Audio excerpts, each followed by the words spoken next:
welcome back to another video on the channel, and in today's video we are going to be going through my top 10 favourite AFL games from this season. Guys, haven't already, we are on the road to 5k. We're trying to hit it by the end of the year. If you haven't already subscribed, it would mean the absolute world if you could do so. So if you haven't, make sure to hit the subscribe button. Also leave a like on the video, and let's get straight into it. Now, there was only one game out of this top 10 list that I did not attend. If you guys are new to the channel, I do work at the MCG, so a few games I did work. Starting off at number 10, we had the Anzac Day clash between the Bombers and the Pies in round 6. Pies ended up getting it done by 11 points, having the final scores 82 to 93. Look, the atmosphere was absolutely elite. The crowd was just electrifying after the national anthem. Seriously, one of the loudest moments I've heard in a game of sport. So yeah, just really pumped I got to witness that atmosphere, because that was absolutely crazy. Everyone was pumped up,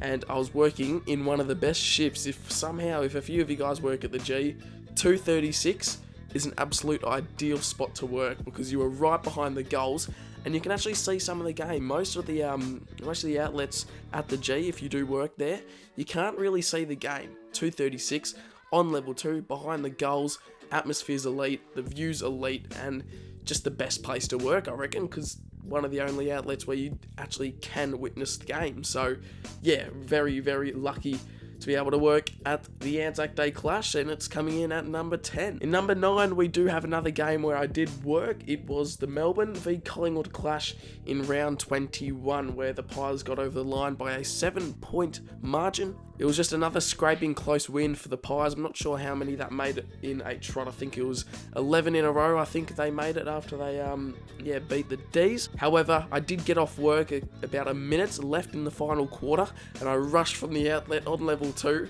rushed out to the ground, and was able to witness the last minute for the weekly vlog. It was absolutely elite how I was able to get out there, and the crowd, oh my goodness, the Collingwood chant ringing around the MCG. Seriously, the atmosphere does not get much better than that when the Collingwood fans are screaming their chant across the entirety of this stadium. I think there was a good 91,000 there, and yeah, bloody hell, it was just so loud. The final siren, I reckon, genuinely, that was louder than the grand final. So yeah, 90,000 compared to 100,000 at the granny.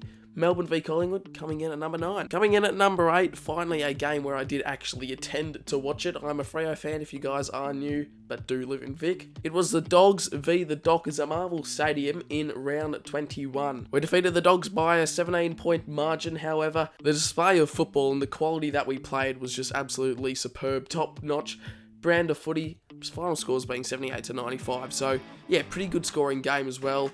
I always hope that we do score over 100, but sometimes it just doesn't happen. Wasn't too exciting of a matchup. However, as a Freo fan, you're certainly taking a top-notch performance. Coming in at number 7 now, we've got the AFL Grand Final, where obviously I didn't attend, but I did work. Geelong and Sydney, 100,000 people at the G, 133 to 52, so obviously an absolute belter. Not too great of a game to go and waste your money to watch it. However, working, you're certainly not going to say no to 100,000.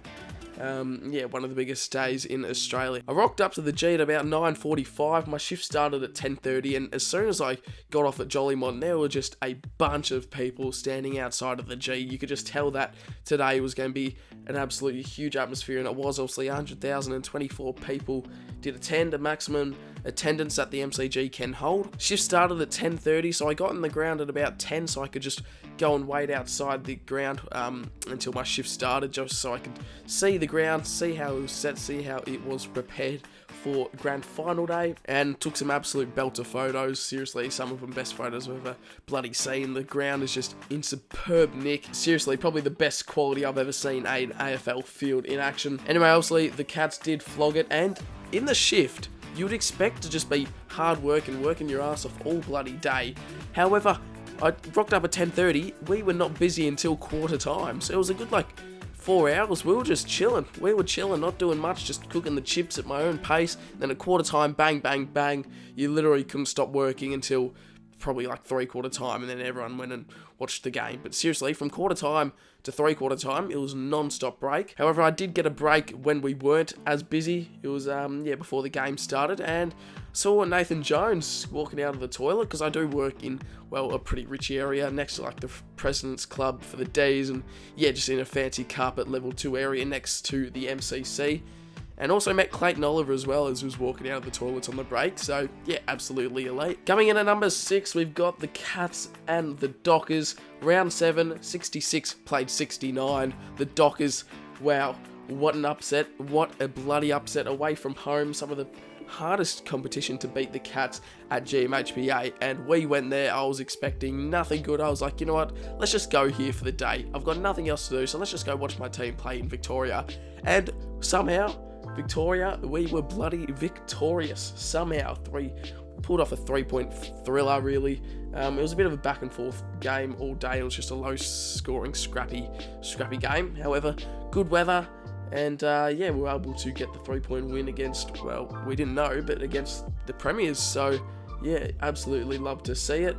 Travel down to Geelong for the day, and certainly do not regret it. Coming in at number 5, we've got the Richmond and the Freo game in round 19 on the Friday night at Marvel, where it ended up being 52-52, a draw. The first draw and only draw of the season. It was a low-scoring, scrappy affair all night, and, well, just no one could seem to take it home. And obviously Cumberland at the end there had a chance to kick after the siren. However, he bloody played on, which was absolutely elite.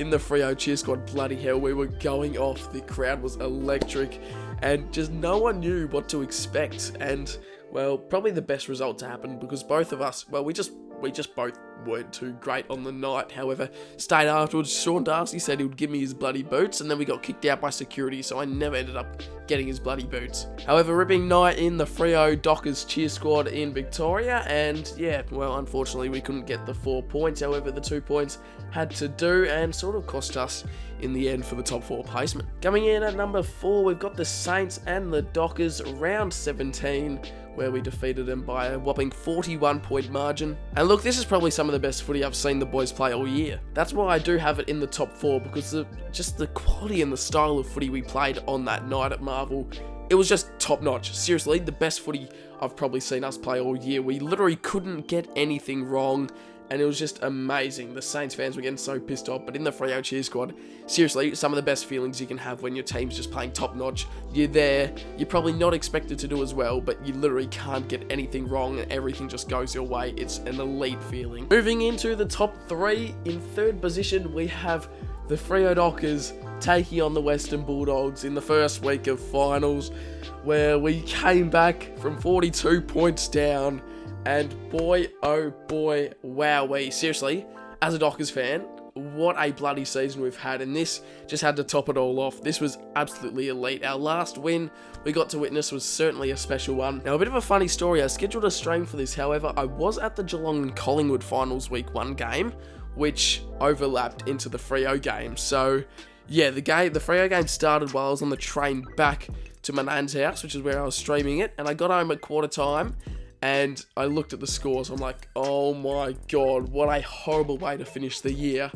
And bloody hell, I started crying at one stage. All sorts of emotions were up in the air that night, that's for sure, at my nan's place. And geez, as my nan is a Doggies fan, it was, yeah, well, we had to bloody watch it in separate rooms just so the pressure didn't really get to each other.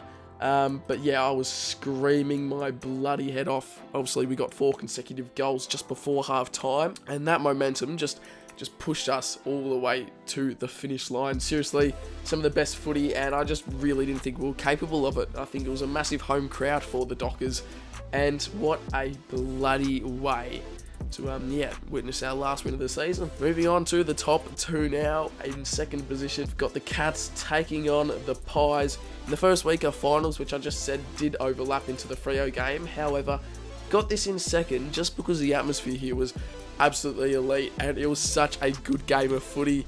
Me and Cardi were there, both vlogging the game, and we were supposed to be in the standing area down in level 1. However, we were like, mate, no chance we are standing it. We're bloody YouTube sensations. I'm kidding. We're YouTube sensations.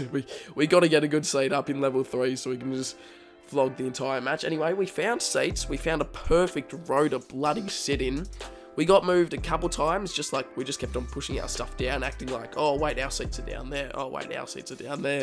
It was a ripping night. Really, really good atmosphere as well at the game. Finals back at the G just felt so bloody good.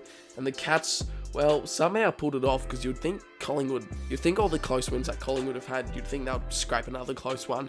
But yeah, when it comes to finals, they just didn't have it in them.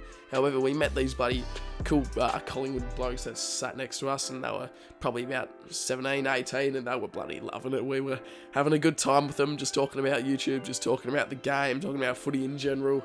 And yeah, just great, really great blokes. And coming in at number 1, we have got the Melbourne v Freo game, round 11 at the G. We got up and broke their, pretty sure, a year winning streak.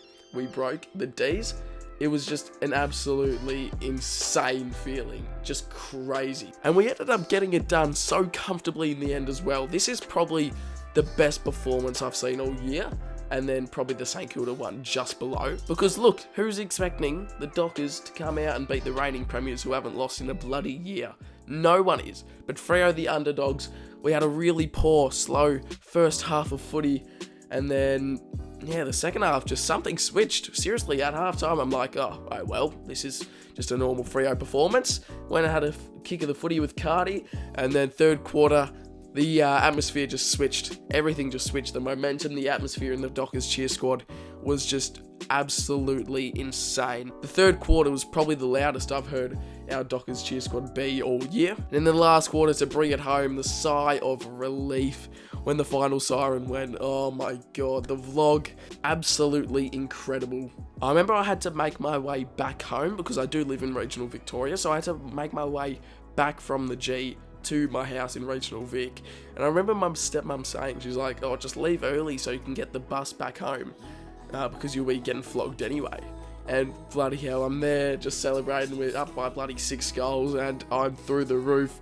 And as soon as I get in the car, I'm like, yeah, no mate, we're not losing. Anyway, that is my top 10 list for my favourite games this season. If you guys did enjoy, leave a like. Obviously, subscribe if you haven't already. We're trying to hit the big 5k subscribers by the end of the year. And it can only be made possible by you if you haven't subscribed. So if you're yet to do so, leave a like, subscribe on the video, and I'll catch you all in my next one.